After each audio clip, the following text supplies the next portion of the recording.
শহীদদের জানাই শ্রদ্ধা। এই বিজয় আমাদের নতুন সম্ভাবনা নিয়ে এসেছে।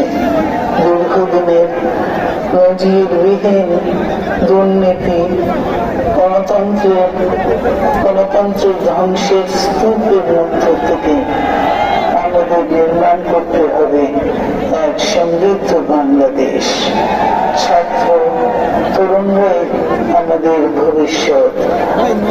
তরুণরা এই যে স্বপ্ন নিয়ে বুকে রক্ত ঢেলে দিয়েছে, সেই স্বপ্ন বাস্তবায়নে করতে মেধা, যোগ্যতা, জ্ঞান ভিত্তিক গণতান্ত্রিক